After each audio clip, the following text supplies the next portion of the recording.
Bismillahirrahmanirrahim. Assalamualaikum warahmatullahi wabarakatuh.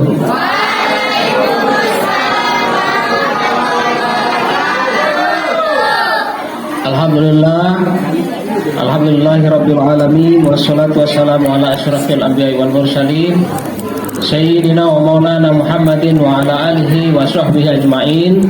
Amma ba'du. Subhanaka la ilma lana illa ma 'allamtana innaka antal alimul hakim.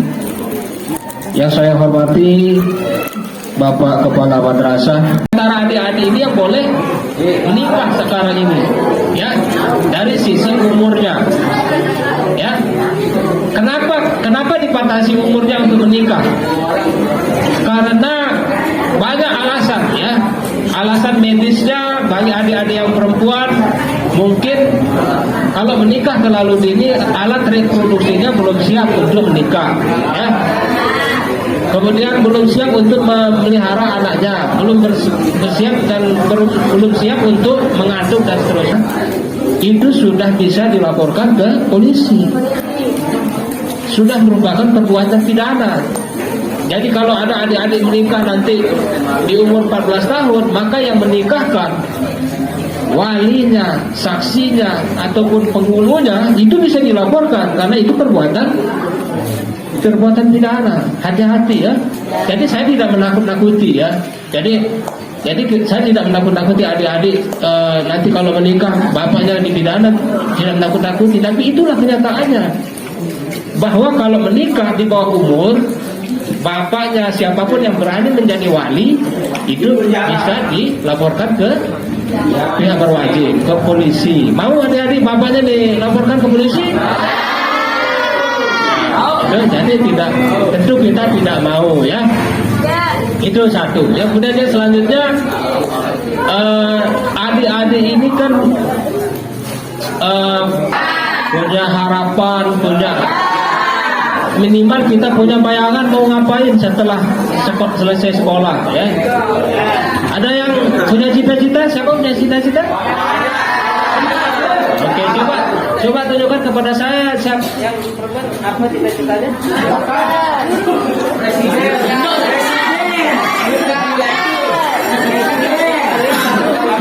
Berumah tangga, Pak.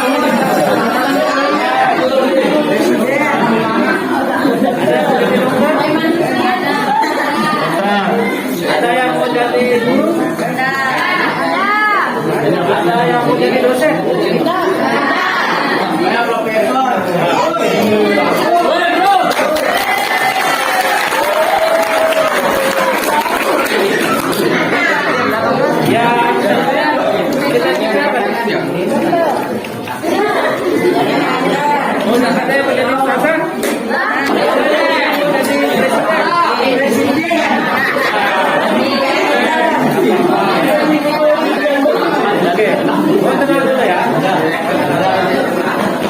Jadi apa itu cita-cita?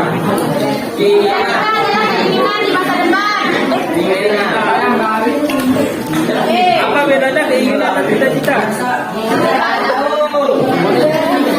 Apa bedanya keinginan dan cita-cita?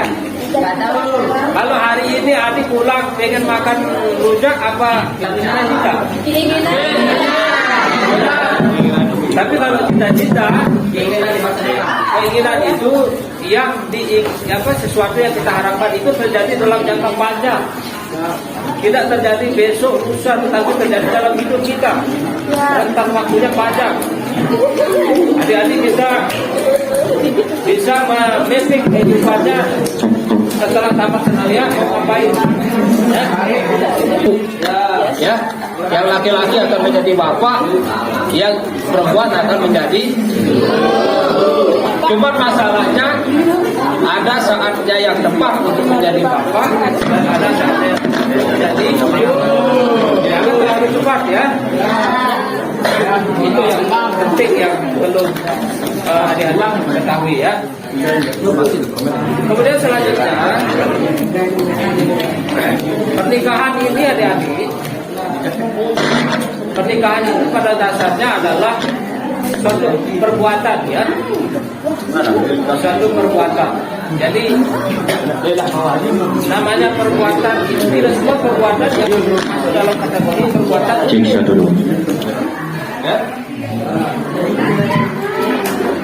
Jadi saya ulangi, pernikahan itu adalah suatu perbuatan atau peristiwa, ya. Jadi peristiwa itu tidak semua peristiwa menjadi peristiwa hukum. Kenapa dikatakan pernikahan sebagai peristiwa hukum? Itu karena akibat dari pernikahan itu menimbulkan akibat-akibat hukum, hak dan kewajiban. Jadi kalau adik-adik menikah, ada hak seorang suami, ada kewajiban seorang suami, ada hak seorang istri dan seterusnya. Apalagi kalau sudah ada anak, ada hak anak, ada kewajiban anak, ya. Jadi oleh karena itu, kenapa orang yang belum dewasa itu tidak boleh diperkenankan untuk menikah? Karena belum mampu mengemban hak, ya, mengemban hak itu, ya. Jadi adik-adik belum mampu, dinyatakan mampu untuk mengemban hak.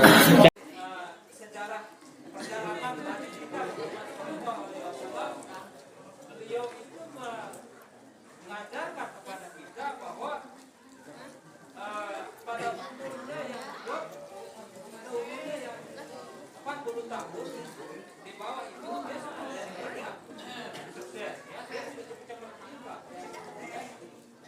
Jadi itu bersama adik-adik, ya. Jadi silakan adik-adik ini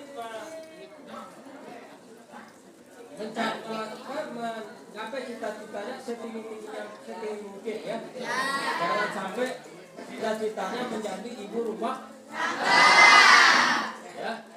Semua kita ini pasti akan jadi bapak dan jadi ibu. Ya. Yang laki-laki akan menjadi bapak, yang perempuan akan menjadi ibu. Cuma masalahnya ada saatnya yang tepat untuk menjadi bapak dan ada saatnya itu yang penting yang perlu dikenal mengetahui, ya. Kemudian selanjutnya pernikahan ini adik-adik. Pernikahan itu pada dasarnya adalah suatu perbuatan, ya. Suatu perbuatan. Jadi namanya perbuatan, tidak semua perbuatan yang masuk dalam kategori perbuatan. Cek dulu. Jadi saya ulangi, pernikahan itu adalah suatu perbuatan atau peristiwa, ya. Jadi peristiwa itu tidak semua peristiwa menjadi peristiwa hukum, yang harus adik-adik ketahui, ya. Jadi pernikahan itu adalah suatu peristiwa yang secara hukum bisa dikategori sebagai sebuah peristiwa hukum. Kenapa dikatakan pernikahan sebagai peristiwa hukum? Itu karena bukan akibat-akibat hukum, hak dan kewajiban. Jadi kalau adik-adik menikah, ada hak seorang suami, ada kewajiban seorang suami, ada hak seorang istri dan seterusnya. Apalagi kalau sudah ada anak, ada hak anak, ada kewajiban anak, ya. Jadi oleh karena itu, kenapa orang yang belum dewasa itu tidak boleh diperkenankan untuk menikah? Karena belum mampu mengemban hak, ya, mengemban hak itu, ya. Jadi adik-adik belum mampu, dinyatakan mampu untuk mengemban hak dan kewajiban itu, ya. Jadi pernikahan itu menimbulkan sekali lagi hak dan kewajiban yang nanti juga dituntut kita untuk memenuhi hak-hak dan kewajiban tersebut. Nah, jika tidak terpenuhi, maka akibatnya, kalau saya mampu bermanfaat buat keluarga saya, buat lingkungan saya, dan buat masyarakat saya. Selebihnya materi, ya. Memang itu menjadi ukurannya, ya. Adik-adik, ya, jangan fisik pandangannya, ya. Nanti mungkin yang lain-lain ini karena saya tidak sebutkan satu persatu, dia lebih sukses, bahkan lebih sukses dari saya, ya. Ini sebentar lagi mungkin kita akan banyak sekali alumni 45 yang menjadi DPR, menjadi kepala desa, menjadi bupati, ya. Adik-adik, ini adalah referensi orang jadi orang sukses tuh ya, seperti kakak-kakak. Pernikahan ini adik-adik, pernikahan itu pada dasarnya adalah satu perbuatan ya, satu perbuatan. Jadi namanya perbuatan, tidak semua perbuatan yang masuk dalam kategori perbuatan sukses. Kalau saya mampu bermanfaat buat keluarga saya, buat lingkungan saya, dan buat masyarakat saya. Selebihnya materi ya, memang itu menjadi ukurannya ya, adik-adik ya. Jangan fisik pandangannya ya. Nanti mungkin yang lain-lain ini karena saya tidak sebutkan satu persatu, dia lebih sukses, bahkan lebih sukses dari saya. Ya, ini sebentar lagi mungkin kita akan banyak sekali alumni 45 yang menjadi DPR, menjadi kepala desa, menjadi bupati. Ya, adik-adik, ini adalah referensi orang jadi orang sukses tuh ya, seperti kakak-kakak. Perilaku dan aktivitasnya sama ya, sehingga angka kriminalitas terhadap anak itu sering terjadi justru di daerah-daerah yang pelosok. Ya, karena adik-adik yang di pelosok itu dia lebih lugu, lebih cepat percaya, kontrol orang tuanya terbatas, sehingga konten-konten pornografi, kemudian anak-anak berhadapan dengan hukum itu justru banyak di daerah-daerah yang terpelosok. Ya, ini peringatan keras bagi kita semua.